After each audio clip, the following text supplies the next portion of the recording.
morale of the neighborhood. Idle mind is the devil's workshop. To help poor people or people that's struggling? Know who you are and stand on. Daring anybody to make you change your mind. There is a silence louder than any crowd.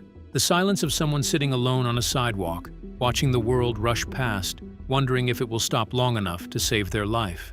She had been behind that folding table since 6 in the morning, the one with the uneven leg that wobbled if anyone brushed too close.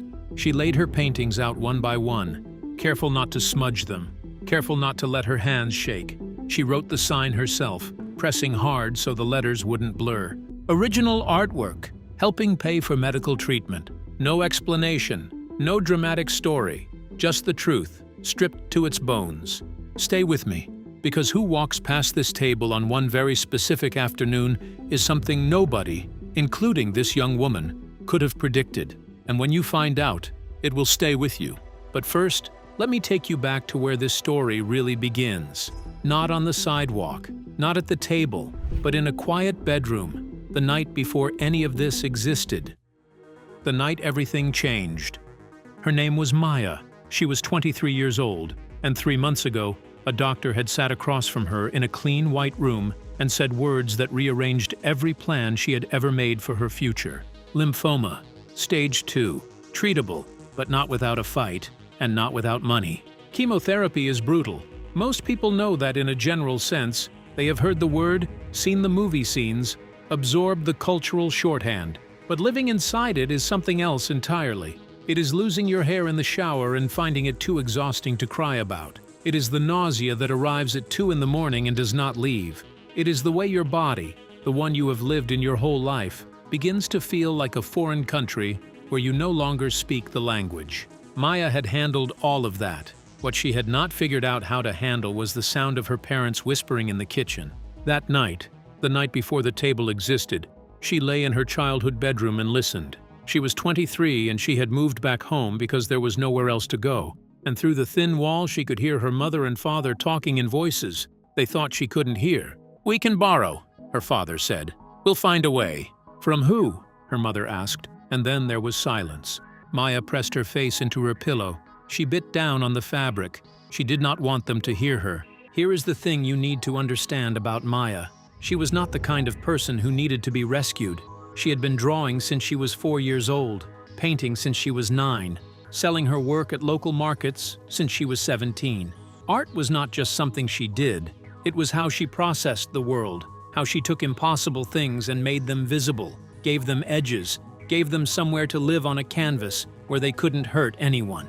And that night, with her parents' voices still floating through the wall, she did the only thing that felt real. She pulled her canvases out from under the bed. She lined them against the wall. She sat on the floor in the dark and looked at them.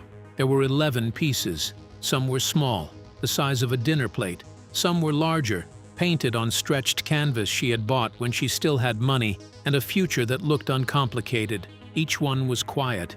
No screaming colors, no drama for the sake of drama, just scenes that felt true. A kitchen table at 4 in the morning, a road disappearing into fog, a bedroom door left half open in the dark, and one she had just finished. A wide, pale sky pressing down on a single small figure standing in a field. Not lost, not broken, just waiting for something to change. She stared at that one for a long time. Then she whispered to the empty room, "I won't do this to them." She was not being heroic. She was not writing the opening lines of an inspiring story. She was just a young woman in pain, looking for the one thing she could actually control. And the next morning, she borrowed her father's car, loaded the folding table into the trunk, drove to a busy sidewalk in the city, and set up shop. 6 days on the sidewalk. Now let me ask you something, and I want you to actually think about this before you keep watching. If you were walking down a busy street and you saw a young woman behind a table of paintings, quiet paintings, no slogans, no gimmicks, and you read the sign that said she was selling them to pay for cancer treatment, what would you do? Would you stop? Would you buy something? Or would you feel that particular kind of discomfort that comes from not knowing what to say and keep walking? Because here is what Maya learned very quickly on that sidewalk. Most people kept walking. Not because they were cruel, not because they didn't care. People are complicated. A stranger's pain, sitting out in the open air with a price tag on it, makes them feel things they don't know how to carry. Some would glance at the sign and then glance away, suddenly very interested in their phones. Others would stop, read the sign, look at the paintings, and then offer something that wasn't money. "You're so brave," a woman said on the second day, gripping Maya's hand with both of hers. Her eyes were full of genuine emotion. She walked away without buying anything. "I had a friend who went through this," a man said on the third day. "She beat it. You will too." He nodded firmly, as if the nod itself was a transaction, and kept moving. Maya smiled at all of them. She thanked them, and she sat back down on her low stool and put her hands in her lap and waited. By the fourth day, her body started making its objections known. Her legs ached from sitting in the same position for hours. Standing too quickly made the sidewalk tilt and swim before settling again. Her chest was heavy, not emotionally, though that too, but physically. The kind of heavy that chemo leaves behind, a weight that parks itself just below your collarbone and doesn't move. She stayed anyway. She stayed because going home early meant admitting the truth she wasn't ready to say out loud, that this might not be working. On day 4, a couple stopped in front of the painting of the city street after rain. Streetlights reflected in puddles, windows dark except for one small amber glow. "This one feels heavy," the woman said softly. "It's about waiting," Maya told her. "How much?" $80. The couple looked at each other, then they smiled. "We'll take it." As Maya wrapped the painting, her hands shook badly. She focused on her breath. Slow in, slow out. When they walked away, she stared at the empty space on the table where the painting had been, and she felt something she hadn't expected. Not relief, not joy, permission. Permission to stay a little longer. Permission to keep believing. But then came day 6. Day 6 was the day the story almost ended in a very different way. By the 6th day, Maya was running on almost nothing. Not just emotionally, but physically. Her hands shook openly now, visible enough that she stopped trying to hide them. The dizziness came in slow, rolling waves. She had skipped breakfast because the thought of eating made her nauseous, and she knew that was a mistake, but she stayed anyway. People noticed, not always kindly. "You should be resting," someone said, and their voice had an edge in it, like a criticism wearing the costume of concern. "I am resting," Maya replied quietly. The person walked on. Hours passed. No one stopped at the table. The afternoon stretched out long and pale, and the city moved around her like water around a stone, present, indifferent, continuing. She found herself staring at the last painting on the table, the one she had never intended to sell, the wide sky pressing down on the small figure in the field, the one she had painted the night before all of this began. It looked different now than it had then. It looked tired. It looked like it understood something it hadn't before. Maya lowered her elbows onto her knees and bent forward slightly. Her chest was tight. Her vision had that slightly grainy quality that came with exhaustion and low blood sugar, and for the first time in 6 days, she thought the words she had been fighting off with everything she had. "What if this isn't enough?" she whispered to herself, just to the air in front of her, just to the gap between her knees and the sidewalk. "I tried." 2 words, the most heartbreaking 2 words a person can say, because they mean that the trying might be over. And that is exactly the moment when everything changed. The moment! She heard it before she saw anything. A shift in the ambient noise of the sidewalk, a ripple of energy moving through the crowd like a current underwater. Then someone nearby said it, not loudly, just a sharp exhale of recognition. "Oh my God, is that Ice Cube?" Maya's head came up slowly. Her vision was a little unfocused from the dizziness, and for a moment, she thought she was hearing things, that her exhausted brain was generating noise, filling in blanks. But then she saw the security detail first, the way space opened up around a small group of people moving down the sidewalk at a purposeful pace, the way strangers began to clock what was happening and either freeze or pull out their phones or quietly accelerate to get a better angle. And then she saw him, O'Shea Jackson, Ice Cube, one of the most recognizable faces in American music and film history.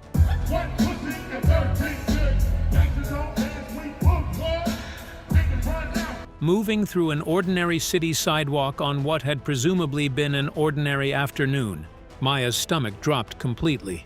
Now here is where I need to pause, because I want you to understand what this moment felt like from her perspective. She was not the kind of person who lost composure over celebrity sightings. She had grown up on his music. Her older brother had played it constantly, and it had soaked into her understanding of the world the way certain things do when you absorb them young. But that wasn't what made her stomach drop. What made her stomach drop was fear. Not awe, fear. Because she was sitting behind a table on a public sidewalk with a handwritten sign about cancer treatment, and she was visibly shaking, and she looked, she knew, like exactly what she was, a sick young woman who was running out of options, and the last thing in the world she wanted was for someone famous to look at her and feel pity. She dropped her eyes back to the table. She arranged a painting slightly. She tried to look like a person who was doing fine. Ice Cube's pace changed. That is the detail that matters. He didn't stop suddenly, didn't make a scene of it. His pace simply changed. The way a person's pace changes when something catches their eye and their body responds before their conscious mind has finished processing. He slowed. His eyes moved across the table, and then he stopped, not at the sign, at the paintings. He stood in front of the table and he actually looked at them, not the quick, polite scan that most passersby performed. Not the uncomfortable glance at the sign followed by the glance away. He actually looked at the work. His eyes moved from piece to piece with the specific attention of someone who was genuinely seeing what was in front of them. His security detail shifted slightly, aware of the growing murmur of recognition spreading down the block. Then Ice Cube's gaze moved to the corner of the table, to the last painting, the one Maya had never meant to sell, the wide sky, the small figure standing beneath it, alone, not lost, just waiting. He stepped closer. "Can I see that one?" he said. His voice was quieter than she expected, not what you'd expect from the voice she'd heard on 1,000 recordings. Just a man asking a straightforward question. Maya's hands were shaking as she lifted the canvas.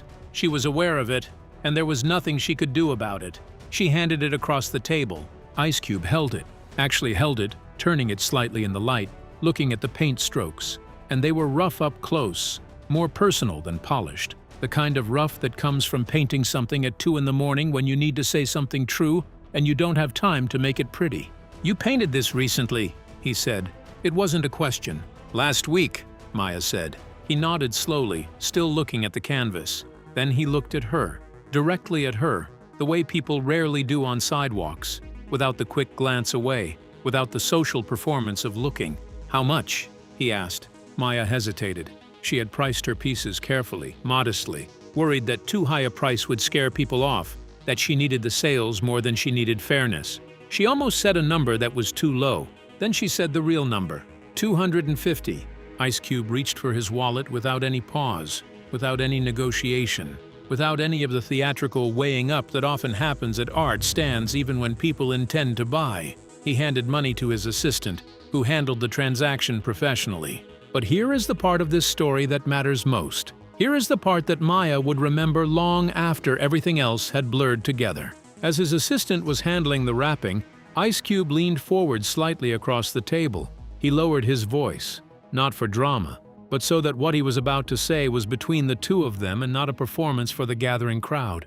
"I know what it means to fight for something when the odds don't look right," he said. "You got real talent. Don't quit on it." Maya swallowed. Her throat was very tight. "Thank you," she managed. He gave a brief nod. "The kind that means I hear you without requiring anything back." Then he straightened. The crowd energy around them was getting louder now. Phones everywhere. The moment threatening to become a spectacle. "Take care of yourself," he said. And then he was gone, moving back into the flow of the sidewalk, his detail closing around him, the crowd buzzing in his wake. Maya sat very still. Her hands were shaking, but not from weakness. Not from illness, from something she didn't have a clean word for. The closest she could get was this.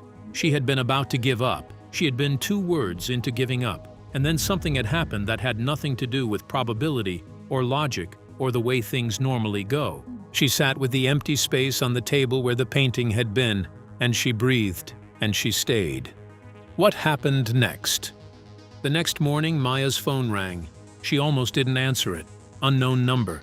She was tired, and the previous day had taken more out of her physically than she wanted to admit, and she lay in bed for a moment looking at the screen with the particular reluctance of someone who has had too many calls that started with, "We need to talk about your balance."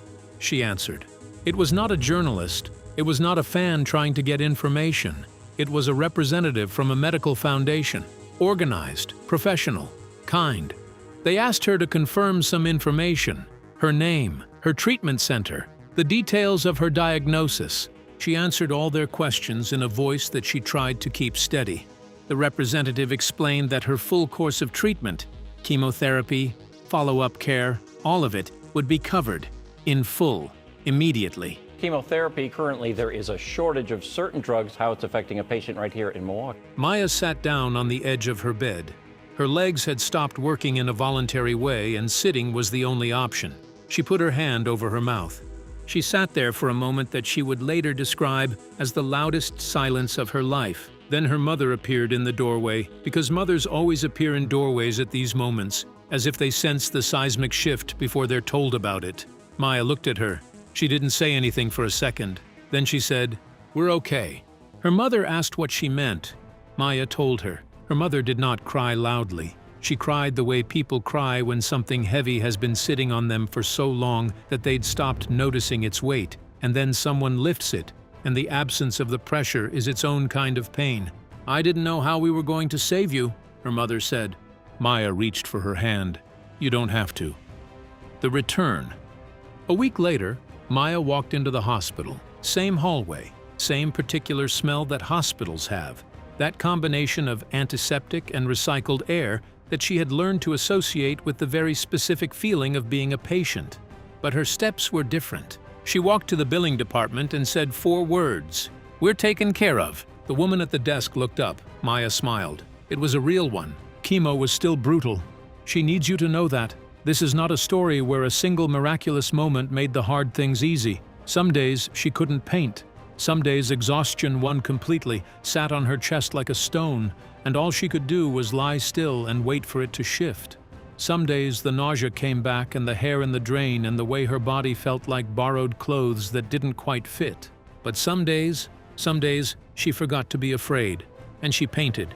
She painted things she had never painted before, more color, more light. Stage projects, and everything changed. In the fine arts world, I've done a lot of projects. In the street art community, I think that's where I'm most well known. Not because her worldview had become naive, but because she had learned something about light, that it exists even in the paintings you make at 2 in the morning when you're terrified.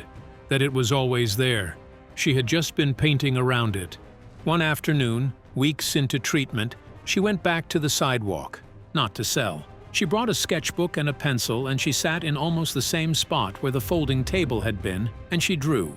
People walked past. Some noticed the young woman sketching on the sidewalk. Some didn't. A few stopped and asked what she was drawing. "The street," she said. "The people. Whatever's in front of me." They nodded and moved on, and she kept drawing. What this story is actually about. Here is what I want to say before we get to the end of this. There is a moment in this story that I keep returning to. Not the famous encounter, not the phone call that changed everything. The moment I keep returning to is the one at 2 in the morning, on the floor of a darkened bedroom, when a young woman pulled her canvases out from under the bed and lined them against the wall. That moment had nothing to do with Ice Cube. It had nothing to do with foundations or funding or miraculous interventions. It was just a person deciding not to disappear, deciding that the things she had made, the evidence of who she was before hospital rooms replaced ordinary life, still meant something. The folding table was never really about money. It was about presence, about insisting on being seen, not as a tragedy, not as an inspiration story for strangers to share, but as an artist, as a person, as someone who was still making things even when the making was hard. And here is the question I want to leave with you, because it matters more than the famous person part of this story. How many people are sitting behind folding tables right now? Not literally, but in the ways that people quietly persist. The single parent working a second job, the graduate student researching a cure, the musician playing to an empty room, the writer who keeps sending out manuscripts that keep coming back.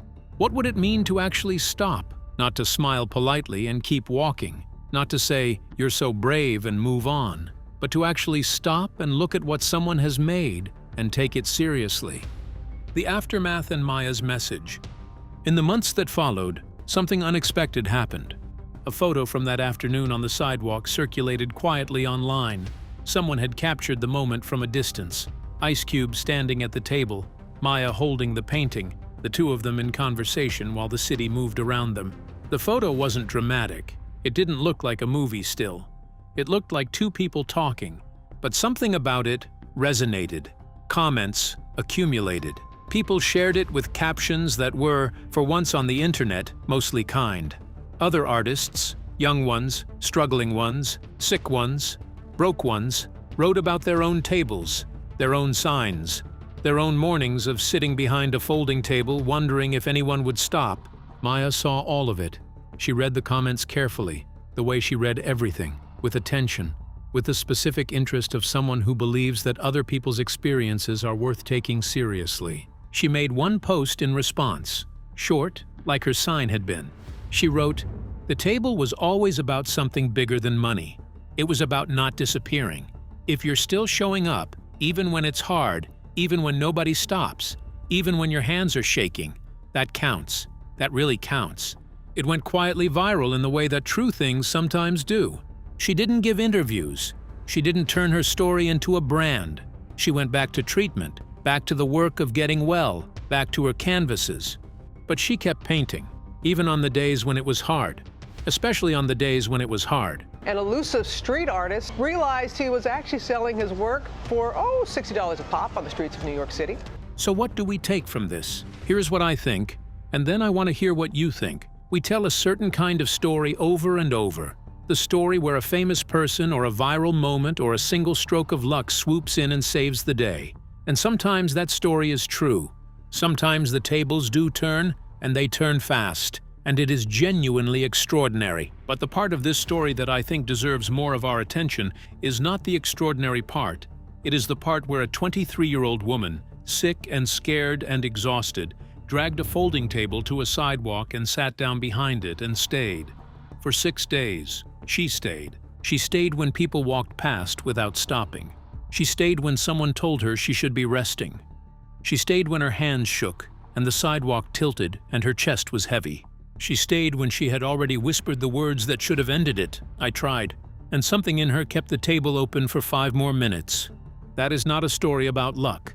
That is a story about what human beings are capable of when they have nothing left to fall back on except the thing they were made to do.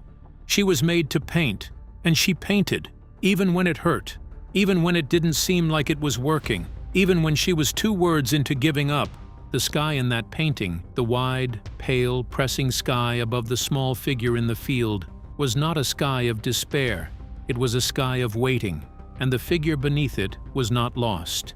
She was just waiting for the next thing to happen. And it did. If this story moves something in you, if it reminded you of your own table, your own sign, your own folding chair on a sidewalk where no one is stopping, leave a comment below. Tell me about a moment when you almost quit and didn't.